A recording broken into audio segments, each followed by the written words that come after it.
It's amazing how, once again, how, nope, there we go. Good, thank you. How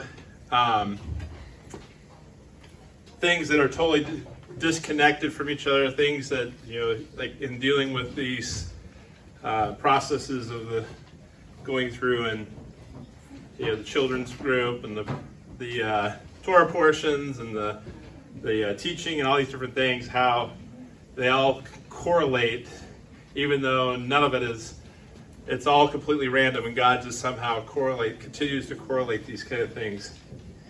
And I was going through and looking at my stuff from last week and what I had planned for this week, and in so doing, I was doing some studying and grabbed some other things from here and a little bit from here to put this teaching together. And it led me to Matthew chapter 19 and verse 17, which has some similarity to what the children were just learning. This is not the Good Samaritan. It's not that story. But it is the story of the rich young ruler. And many of us know that story. The rich young ruler came up to Yeshua and says, "Good teacher, what must I do to follow you?" And Yeshua said to him in verse 17, "Why do you call me good? No one is good but one, that is God, Elohim. But if you want to enter into life, keep the commandments." Sounds pretty close to what she was just sharing there, and it's very close to what we did for the Torah portion today too, which talked about keeping my commandments. So as I was studying and looking through this stuff, the word there that I want to emphasize it this morning is the word keep out of that verse. Keep the commandments. Now not every Shabbat, but in our Shabbat Seder, that's not right, not Seder, not Kiddush, Haggadah. That is a Seder, our Seder, yes. Not a Haggadah, it's a Seder. I always get the two mixed up because they're similar to each other. But in our Shabbat Seder that we do on Erev Shabbat, we have in there the verses for talking about keeping the Shabbat. And so when we go through that, we go and as part of that, we define what it means to keep. Does anybody know what the Hebrew words that are translated keep, what's the kind of definition background of that? When we talk about keeping the Shabbat, what does anybody know, kind of a few other words that kind of correlate to that, synonyms? Guard, good. Remember. Preserve, Remember. All right, good. Those are all the ones. So in the Greek, this word keep has the same idea. It means more than just to obey. It means to guard and preserve. Two words that were both said. 1, 2, boom, boom. Very good. And so we're told by the Messiah above in verse 17 to guard and obey Yehovah's commands. Guard and obey Yehovah's commands. Many places in the scriptures, and even in the apostolic scriptures, we are told to keep different things. All right? And I'm going to kind of go really fast because I got a lot of scripture here, but I know everybody hates when I say that, but 1 Timothy 6, chapter 6, verse 20, Paul writes, "O Timothy, keep or guard what was committed to your trust, avoiding the profane and idle babblings and contradictions of what is falsely called knowledge." Profane, opposite of holy. It actually, the root of it in the Greek is from a foot and a threshold. All right? So you can think foot and threshold. It's a place you should not cross. If it's something that's profane, we should not cross over to do it or go to it.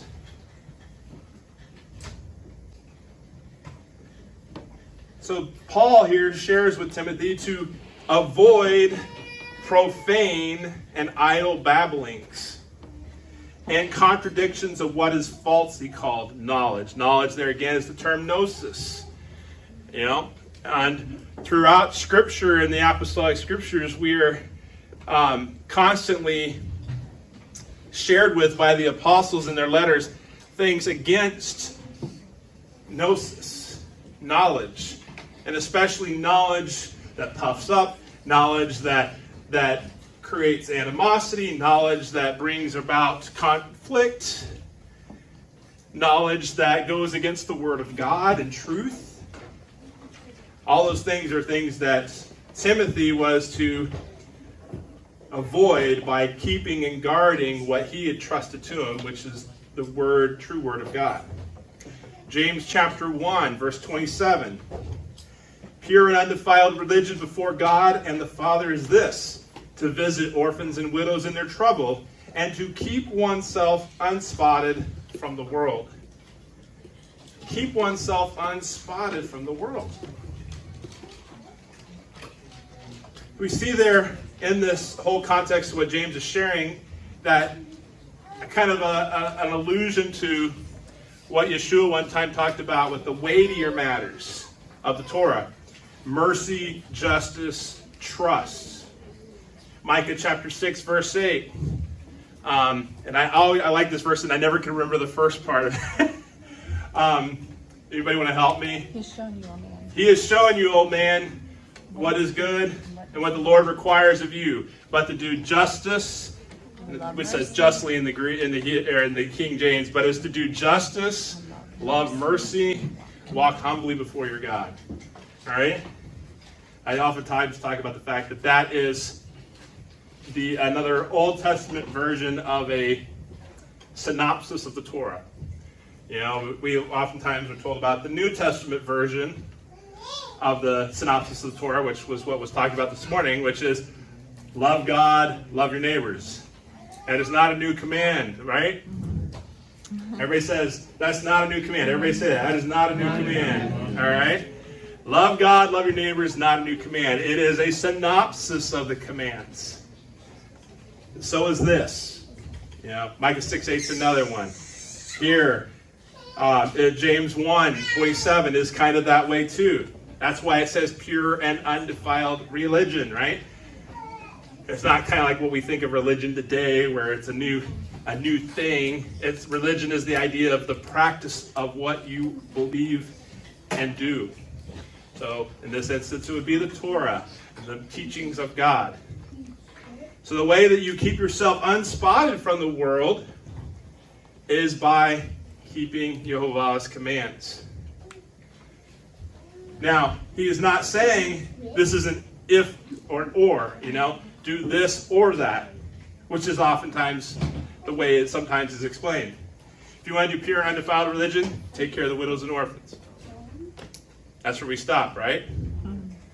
No. There's a whole other phrase on the end of that nobody, and I mean nobody, ever quotes. Keep yourself unspotted from the world. What does that mean? Well, contextually, it requires understanding who James is thinking about and what James is thinking about, which means going back into the Torah, back into the Old Testament, the Tanakh that he had, the scriptures that Paul speaks of to Timothy.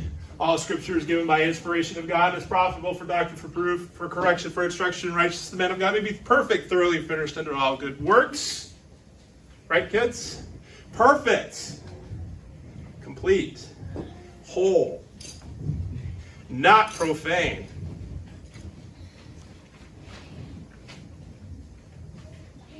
That's how you keep yourself pure.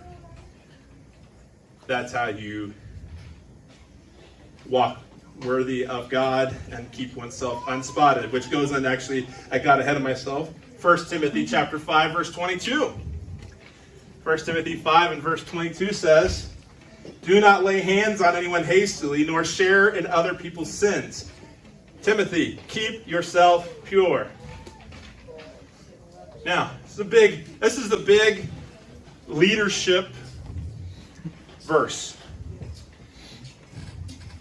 If you want to be obedient to God and be a leader of his people, which is what Timothy was and Paul was. Timothy, of course, was his disciple of Paul. Paul was his mentor or discipler. And what is Paul saying there?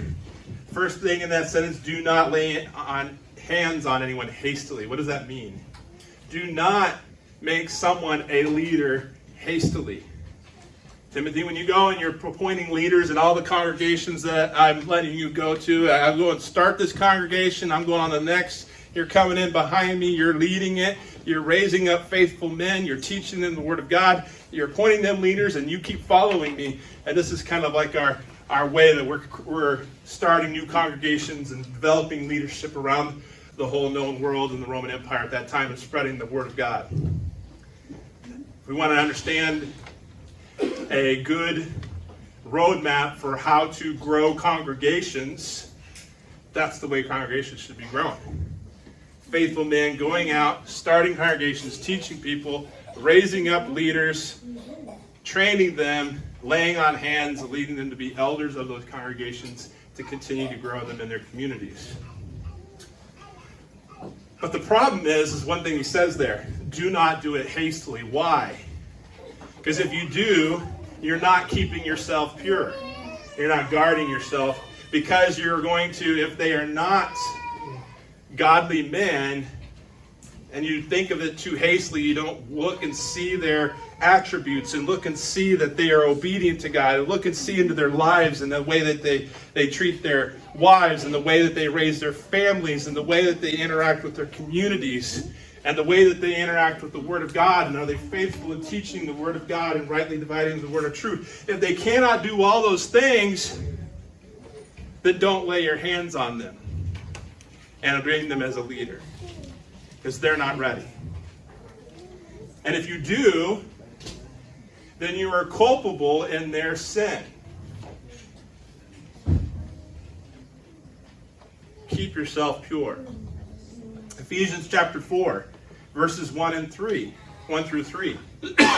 Paul again is here writing. He says, I therefore, the prisoner of the Lord, beseech you to walk worthy of the calling with which you were called, with all lowliness and gentleness, with long suffering, bearing with one another in love, endeavoring to keep the unity of the Spirit in the bond of peace. So we are to guard or preserve the unity of the Spirit in the bond of peace, bearing with one another in love, being long-suffering, showing gentleness and a lowliness of spirit, a humility. And that is how Paul says that they will be able to keep the unity of the Spirit and the bond of peace within the body and the congregation there in Ephesus. And of course, that would then translate to any congregation around then or throughout history. 1 John 2, verses 5 and 6. 1 John 2, 5 and 6. But whoever keeps his word, truly the love of God is perfected in him. By this we know that we are in him. He who says he abides in him ought himself also to walk just as he walked.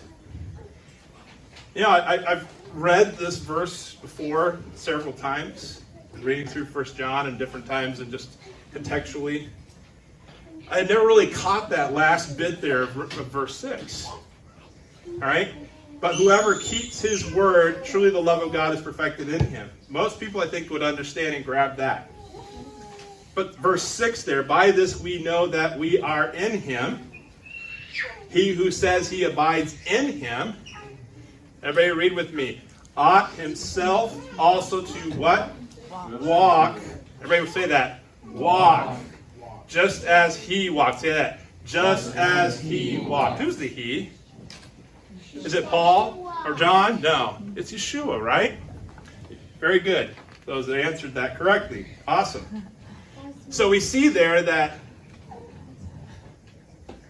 just as the rich young ruler, what did Yeshua say to him? Why do you call me good? Why do you want to be my follower, my disciple? Well, if you do, then keep my commandments. do as I do, walk as I have walked. So we see there the term keep means not just to obey, but to guard, to protect, to preserve.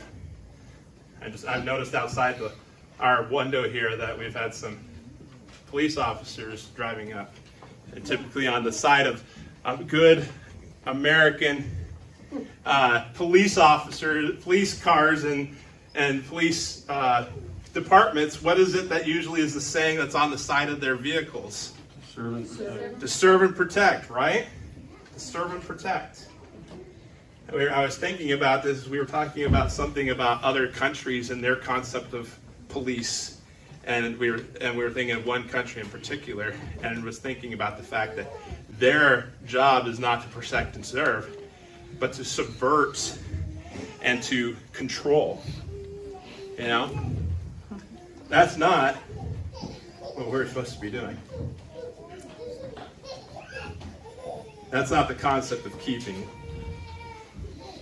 The concept of a keep is to guard, protect, to keep it in ourselves, to obey it. But all around us, throughout history, in our culture and day and age today, we see the forces of darkness rising up, continuously rising up. Hasatan, the adversary, is not one who's sitting still, is he?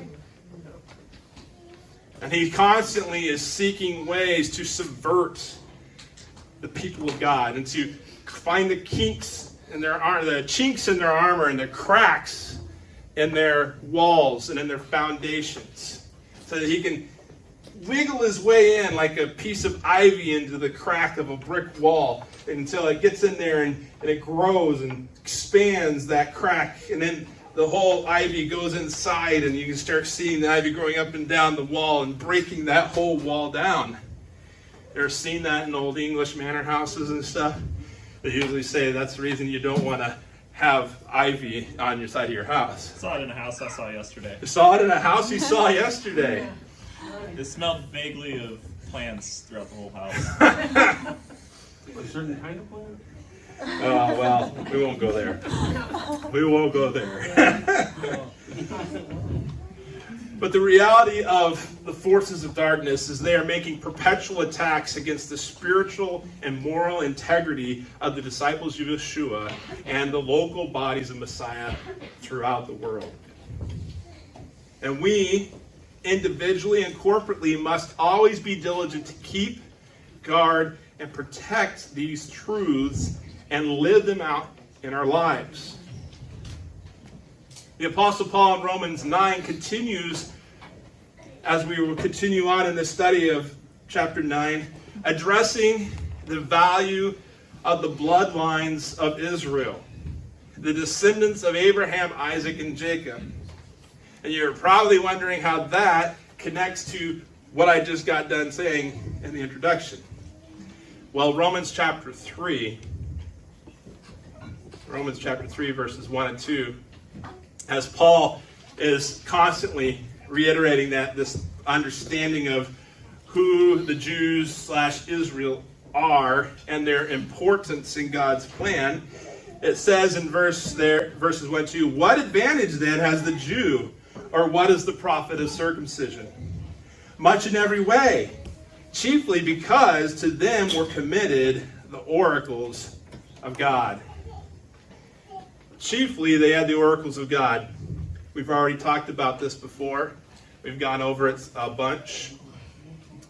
I'm not going to sit here and hammer on this. But the oracles of God, again, that's a way of saying the Torah, right? God's commands for his people. If we go back to chapter 9, last week we talked about the fact that God has not denied his people. God has not denied Israel.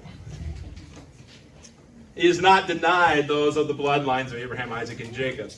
We talked about the sorrow that Apostle Paul felt for his countrymen, and the fact that he said, if I alone could just be cursed so that all my countrymen, my brothers and sisters would be saved, I would do it. And I said, I don't know if I could do that.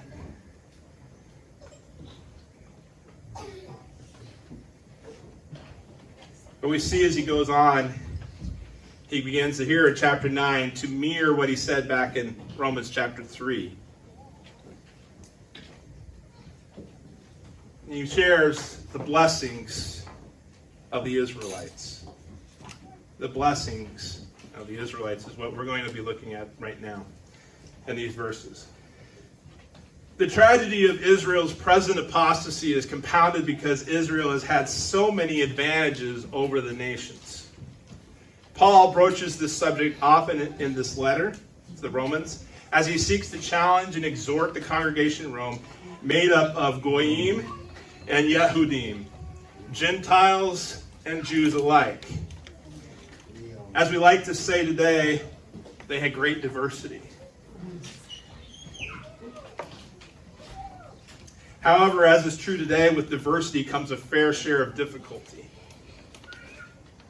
When you have various backgrounds coming together in a local body of Messiah, it takes a great deal of that Holy Spirit and that power to do the things that we were just talking about, to have the bond of peace, because with our diversity of backgrounds, diversity often creates division.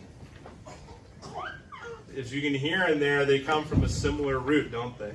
Diversity, division. Typically, diversity is not seen as a good thing. As much as it is talked about today, we also see that as it is promoted heavily today in our own culture, that it creates a great deal of division, does it not?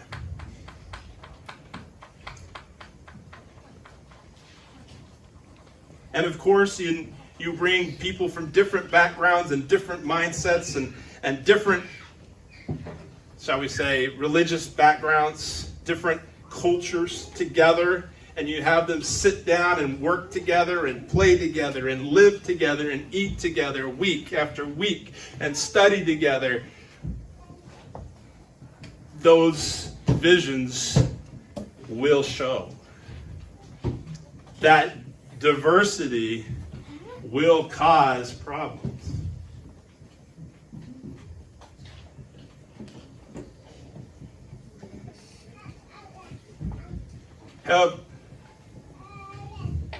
But that is part of God's plan. That is not an accident within the body of Messiah. God's plan is to bring those people together and to put them all in the giant get-along shirt called the body, the congregation, the assembly, the ecclesia. Proverbs 27:17 says, as iron sharpens iron, so a man sharpens the countenance of his friend. Diversity, like two sheets of metal, two iron, as iron sword goes against the grinding stone of iron, creates sparks, doesn't it? But as it does that, it also hones those pieces of steel, forming them into the edges they're supposed to be, so that they can be productive tools. In verse 9, a little bit earlier, it says, ointment and perfume delight the heart, and the sweetness of a man's friend gives delight by hearty counsel. Arr, who likes hearty counsel? Amen, Sean? Hearty counsel, yeah. Dawson's like, yes, I want hearty counsel back there. Amen, brother. This guy, are you like a pirate? Yeah, I'm like a pirate. We like our hearty counsel. Yes. Hearty counsel is there, like debate. You know, a lot of the terminology that's a lot of times used in the Torah community today is midrash. All right? Drashing, you know, which is discussion and intensity and debates. But we also have to make sure that it is in the bonds of love and peace, right? That we aren't going around going, I hate my brother because he doesn't like the exact same things I like all the time.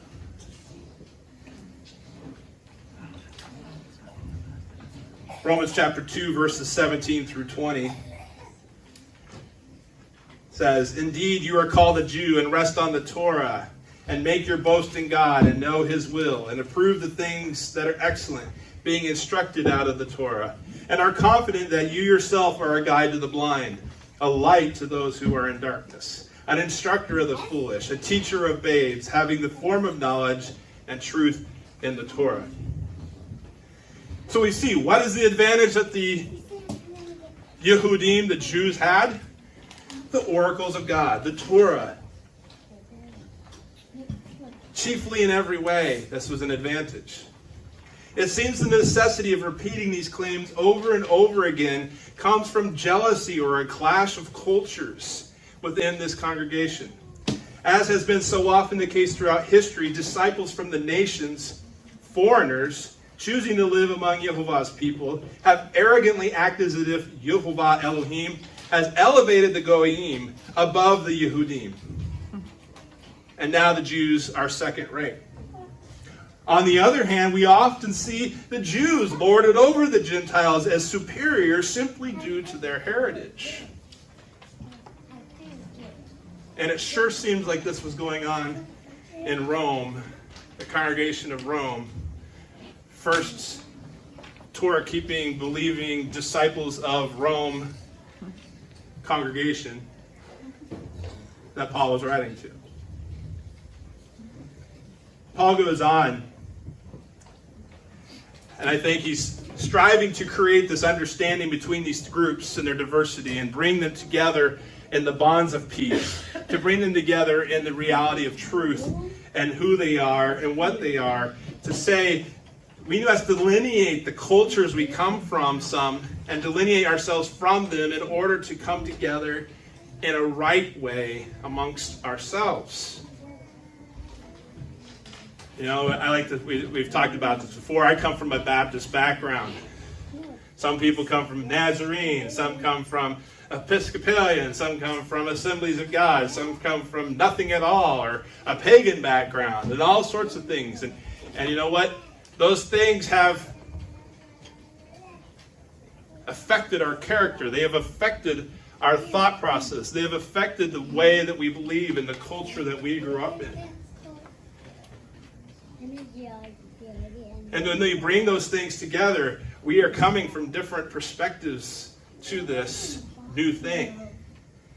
And we must be able to see that amongst ourselves and to be able to appreciate those backgrounds, but also look towards the fact that we may be coming into something that we're not used to. We must be willing to accept change, which is not easy to do. I once went to a pastor's retreat when I was pastoring the Baptist church. And the guy that was leading it was a vice president for the Bank of America in charge of their technology department. So he gave us a personality kind of a test thing, but what it did is it involved telling like how well you are able to accept new things. Do you agree with staying with good old things and things like this? And it affects your ability to adapt and change and stuff like this. And there's 3 groups that this test really kind of plugged people into. And I know the middle one was called the pragmatist, and the one over the far right was the change agent, and then the other far left was like the stable, consistent people. So when you think of someone who's in the banking industry, which of those 3 do you want to be the head of your bank? The stable, the pragmatist who kind of flips anyway, or the progressive, let's go after everything? I want to stay there. That's right. Because you want to know your money's where it's supposed to be, right? And it's going to stay there, and they're not going to be goofing around with it and lose it or whatever. You know, Typically, banks want stability. That's the good foundation, things like this. The interesting thing is what I said, that guy who was leading it was in charge of the technology department. And when you think of technology, do you want stable, not changing, stodgy? Or do you want progressive and looking for the latest thing and developing and able to change and adapt? Believe me, you want that. So needless to say, this guy gets up and says, I'm a change agent. That's what I am on this test. That's what I've tested out over time. Gave it to all of us. I think there were 40 pastors and deacons from like 20 different churches there at this time. And he gave it to everybody. Out of all those people, 2 people were change agents out of those 38 or 40 people. And 1 was a pragmatist. The other 37 were all still over here. I was the only other change agent besides the guy that was leading. So I have a little bit of that change agent, go after different things kind of thing. But there's value in each of those things. Not one of them is against the other as this is right and this is wrong. But it's important to understand where we're coming from. Because some of those individuals, while they were holding, as they would say, to the truths of the faith, which is keep, guard, protect, preserve, all good words, there's other things that they needed to be able to change and adapt to. And sometimes they weren't able to do that.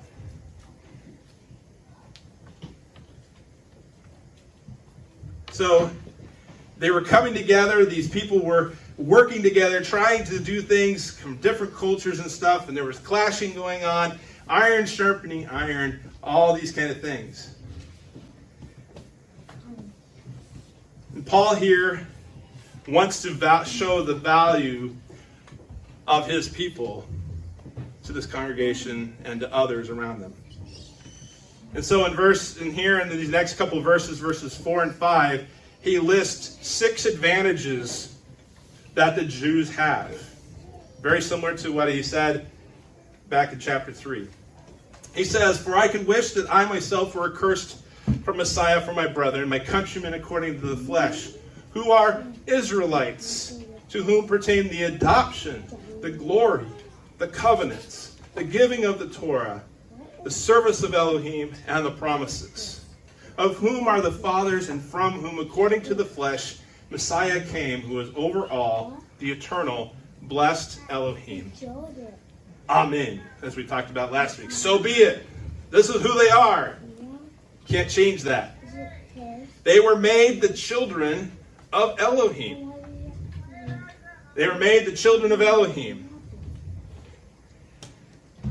David Stern in the Jewish New Testament translates the words, the adoption there in verse 4, as not an act, adoption, but as a result. They were the children of God.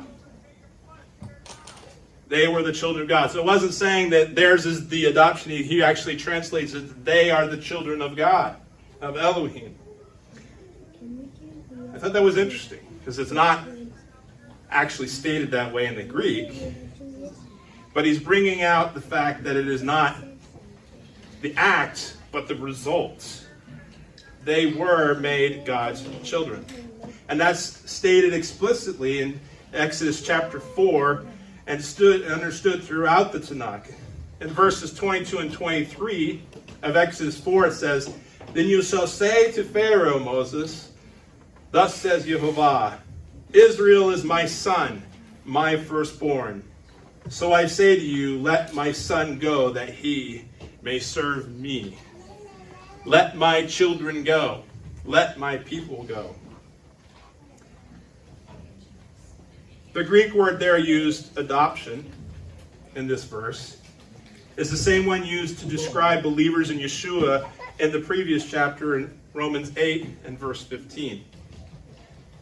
Romans 8:15 says, For you did not receive the spirit of bondage again to fear, but you received the spirit of adoption, by whom we cry out, Abba, Father. We are God's children. The Israelites were God's children. Same word for both groups.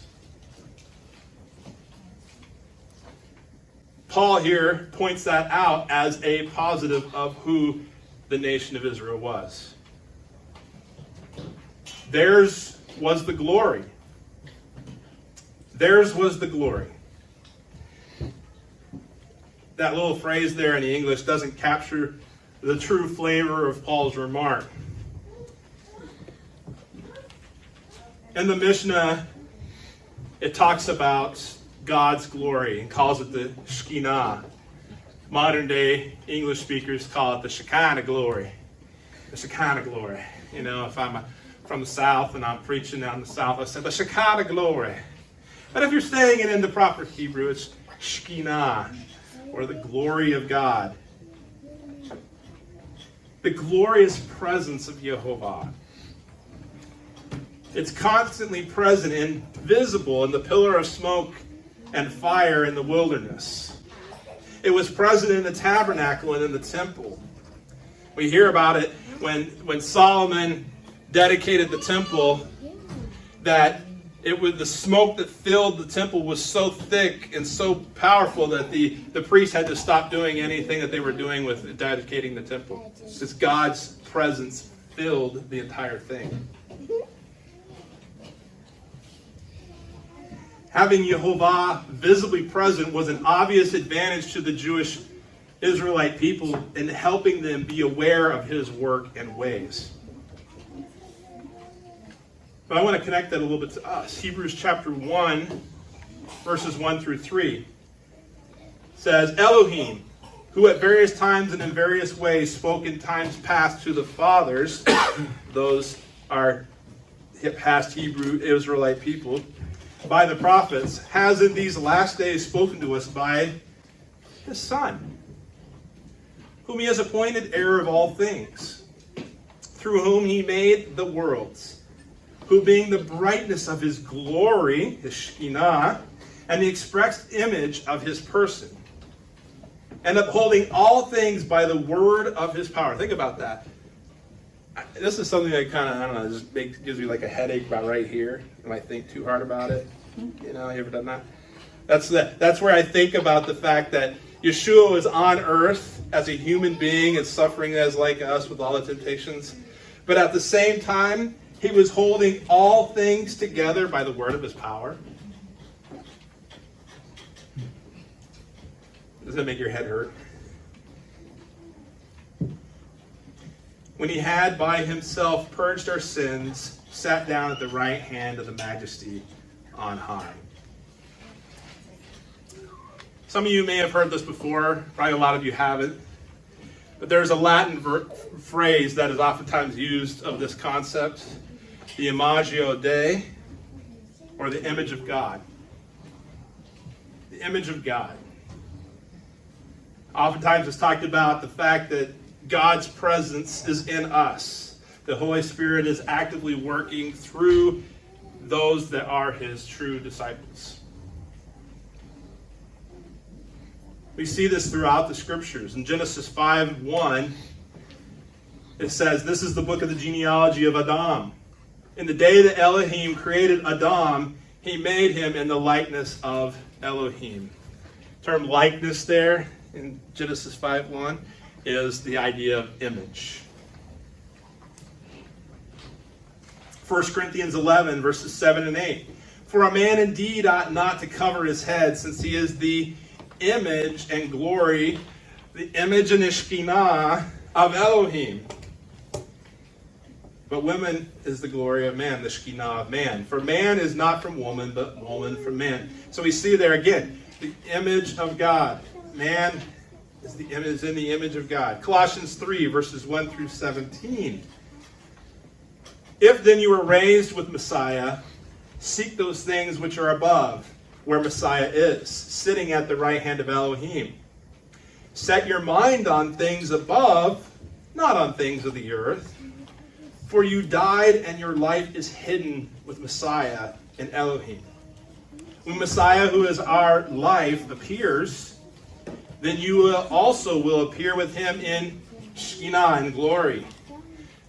You have a glorified body, as we sometimes say today. Therefore, put to death your members which are on the earth. What are those members that are on the earth? It doesn't stop there, does it? It continues on. He says, fornication is a member of the earth. Uncleanness. Things that we do that are against God's clean and purifying law. You didn't know that that was in there, did you? That was talking about the Torah. Passion. Evil desire. Covetousness. Those kind of all go together. You know, when we are passion in and of itself isn't bad, but passion when it goes towards something that's evil, when it seeks to covet after something, is sin. And it goes on and says it is also, everybody see it there? Idolatry. So when you covet after something, it is, everybody? Idolatry. We are worshiping idols when we covet things, according to the Apostle Paul. Because of these things, the wrath of Elohim is coming upon the sons of disobedience, in which you yourselves once walked when you lived in them. So they were living in the members of their, which are on the earth, the fleshly desires. But now you yourselves are to put off all these fleshly desires, take and put away your members and act like you have a glorified body. And in so doing, you get rid of fornication, uncleanness, passion, evil desire, covetousness, also anger, wrath, malice, blasphemy, filthy language out of your mouth. Did you know that having members of the earth means that we talk with a filthy mouth? This is something that our culture has totally lost sight of. And it is disgusting how our language in our culture today has become. Where is it acceptable to talk about anything under the sun? And to talk about it as often and in all circumstances.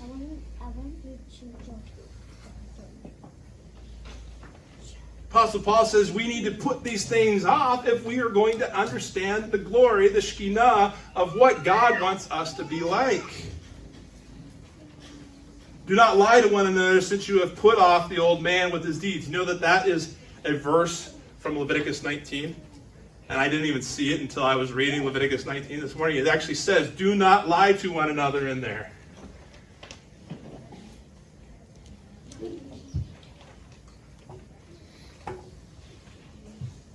Do not lie to one another. Do not talk to each other with filthy language and swearing and cussing at each other. Because if you do those things, if you blaspheme one another, if you talk with each other as if you're angry and have wrath towards each other and say, I hate you to your brothers and sisters, or I hate you to your husbands and wives, then you are talking as if you are one of the world.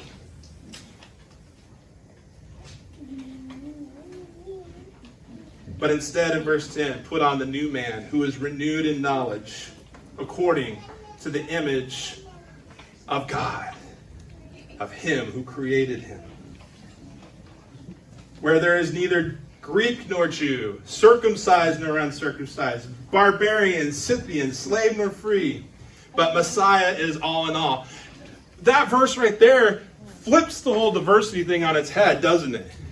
It says diversity, who cares? Unity, biblical truth. Get rid of your cultures and come to biblical truth and have peace.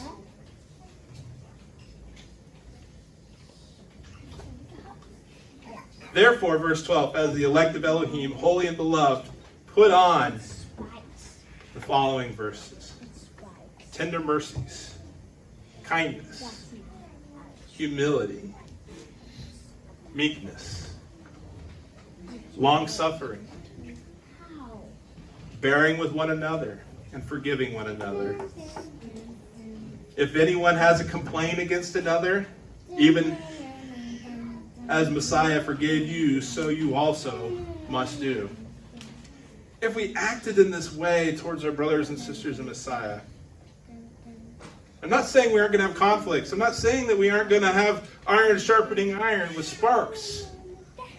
But if we did these things in a right attitude, how much different would the day-to-day flow of who we are be among the body of Messiah? And if you don't think singing is a good thing, or you don't think you need to sing, look at the next things he says. Teaching and admonishing one another in psalms and hymns and spiritual songs, singing with grace in your heart to the Master. When we sing, I don't care if you don't have the best voice. I care if you're not singing. Because if you're not singing and you're like that, sitting back there going, then you're not doing what we're supposed to do. God says that singing means joy to the heart and changes the mindset and the character of the person. It brings renewal. And I know I love to sing. And I'm very loud and all that stuff, and I apologize if that offends some of you. I hope it doesn't. I love to sing. I love to make a joyful noise. But I want everybody to sing. I can't wait till the day. You know what? I don't want to wait till the day. I want to do it now, where I'm looking around and seeing everybody with bright, shining, smiling faces singing to God, giving up all their pretenses of who they are and what they think they are not, or can or cannot do, and just think about what God is and the words of praise to Him.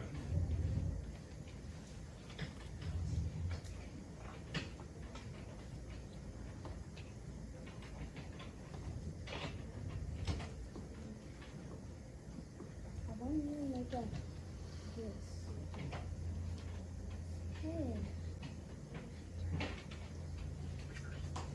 were in verse 17. 16. Thank you. All right. Let the word of Messiah dwell in you richly in all wisdom, teaching and admonishing one another in psalms and hymns and spiritual songs, singing with grace in your hearts to the Master. And whatever you do in word or deed, do all in the name of the Master, Yeshua, giving thanks to Jehovah the Father through Him. Romans 8:29 and 30, Paul adds, for whom He foreknew, He also predestined, again, to be conformed to the image of His Son, the Imago Dei, that He might be the firstborn among many brethren. Moreover, whom He predestined, these He also called. Whom He called, these He also justified. And whom He justified, these He also glorified. Changed into the image of Him. So we have come full circle. The glory of Jehovah was with His people, visible through His creation, especially man, then through the temple, then through His Son, and now His Shekinah is now visible once again in us when we act according to His word. We become the Imago Dei, or the image of God. So we see there so far, they are the children of Elohim. Theirs was the glory. The covenants are theirs. Not only those whom with Abraham, as in Genesis 17, and Moses in Exodus 19 through 24, but also the new covenant in Jeremiah 31, and inaugurated by Yeshua. God made the new covenant with Israel through the prophecies of Abraham and Jeremiah, although its terms now extend to include all the nations, all Israel. The covenants are theirs. Number 4, the giving of the Torah is theirs. Advantage. Jehovah's very words for the guidance and edification of His people, His nation. As a history guy, I like studying American history and enjoy studying about our Constitution and stuff like that. If you go on my Facebook page, it says my political ideology is a constitutionalist because I believe in the Constitution in the United States. But I would much rather have the Constitution of the Torah as my actual governing document, which is what the children of Israel had. The nation's actual constitution for the way that they were to live, not just with each other, not just like in the community, but as an entirety over all of the nation. So those who were in political power were supposed to look at the Torah on how they were to make decisions on the day-to-day things for the nation of Israel. Your conspiracy theories would go way down if that was the case. The Eternal One, blessed be He, came down and met with the Israelites through Moses, their representative. The divine came down to his creation once again and met with humanity, visibly shaking his creation with his voice for the first time since creation. It was only equaled by two other events. First, the incarnation, death, and resurrection of Yeshua the Messiah himself, who again shook creation with the word of Elohim when he said, "It is finished." Earthquake, darkness, this tearing of the veil in the temple. Second is his return, which will be with the shout and trumpets sounding in the heavens, a voice of an archangel, the resurrection of the dead, and a complete change in the geography around Jerusalem as Messiah Yeshua steps down on the Mount of Olives, splitting it in two.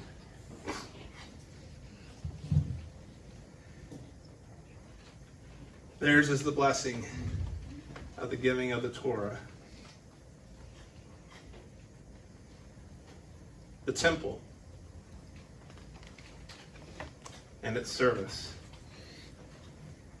Not merely a daily reminder to the Hebrew people of their God's concern for them, but it was also Jehovah's provision for their spiritual connectivity to him. It's difficult for us 2,000 years later and separated from the understanding of the temple to comprehend the importance and the value of the temple. I think that the entire book of the Hebrews is written to the fact that the Jewish people valued the temple so much they were willing to deny Yeshua the Messiah because of it. And the author of Hebrews, who I think is the Apostle Paul, was writing to state simply this: you do not need to give up on Yeshua in order to stay in contact with the temple. Yes, you're going to lose access to the temple, but Yeshua is far more important than the access to the temple.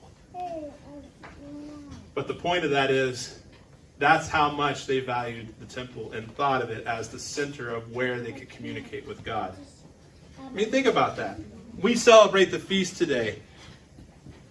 But the reality is the feasts were all supposed to be celebrated where? In the temple. Every 3 times a year, every male is supposed to appear before Yehovah. Where?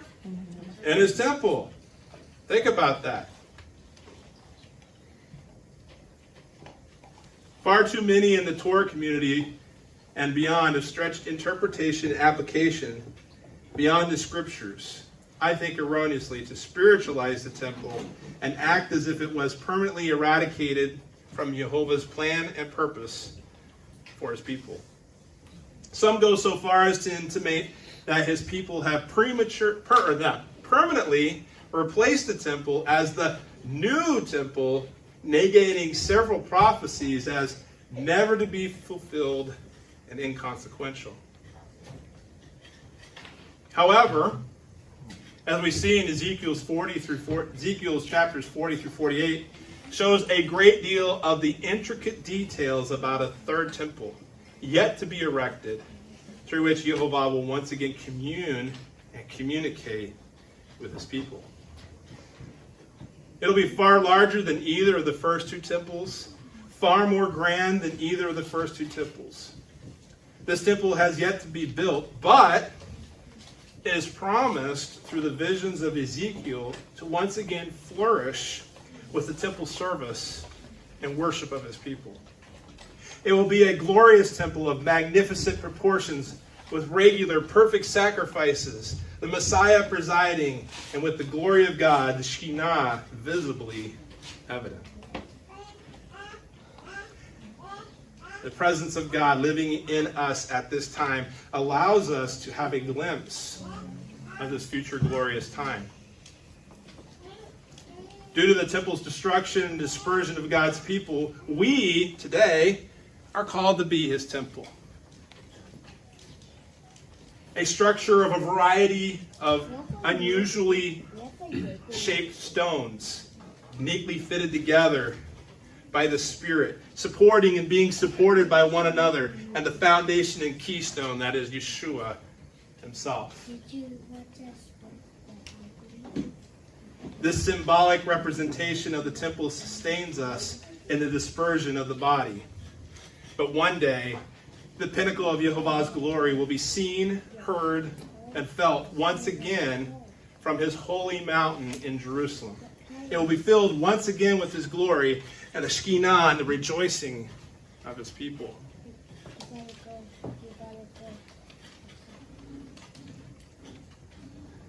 Number 6. The promises. So a lot of people go on and say there's either 7 or 8 things that he mentions here. I say there's 6 because I think the 2 that most people would think are 7 or 8 actually go under 6, the promises. Why do I say that? Well, number 1, they say that there's the fathers, and number 2, they say is the Messiah, which I think actually goes into the promises that were given to Israel. And it goes into 3 distinct things that have been and will continue to be promised to the people of Israel.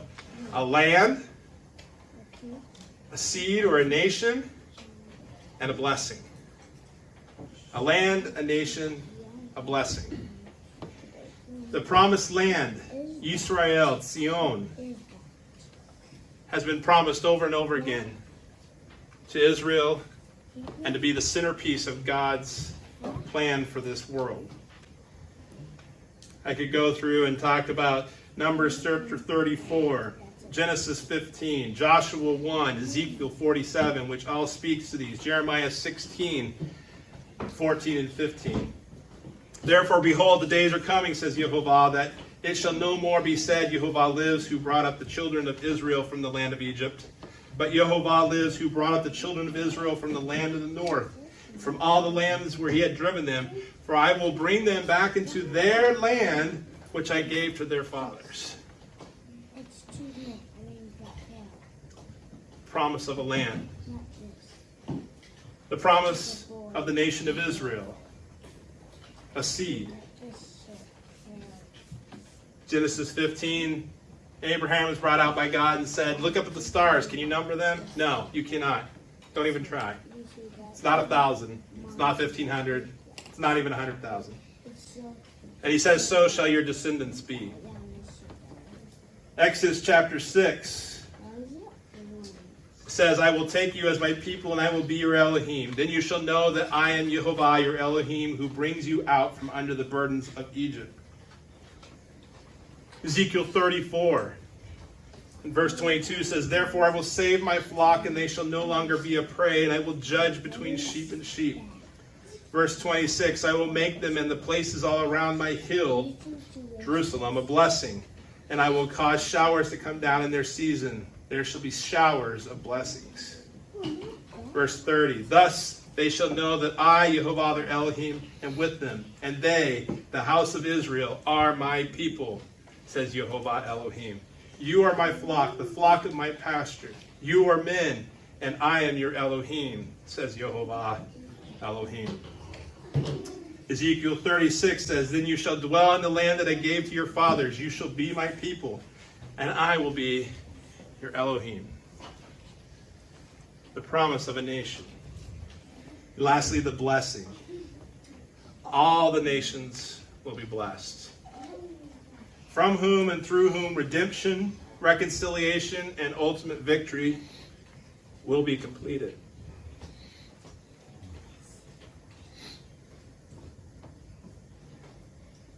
The Tanakh is nothing if not a record of God's promises to the Israel people. It is also a promise of the Messiah. It says in Romans 1, Paul, a servant of Messiah Yeshua, called to be an apostle, set apart for the gospel of Elohim. The gospel he promised beforehand through his prophets in the Holy Scriptures.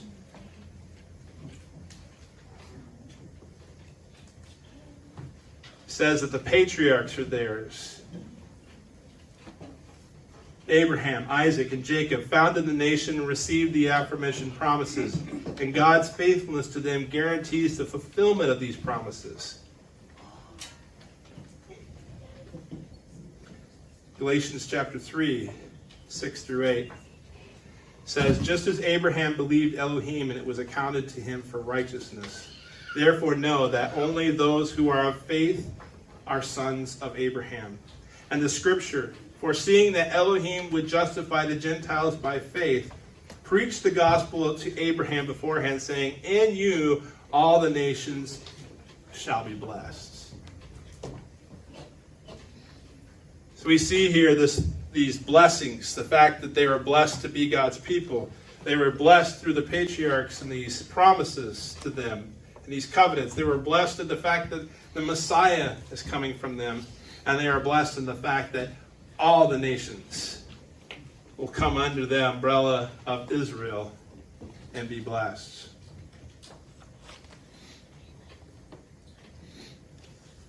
Romans 9 verse 5 ends and says, and from whom, according to the flesh, Messiah came, who is over all, the eternal blessed of God. So be it. Praise be Jehovah forever.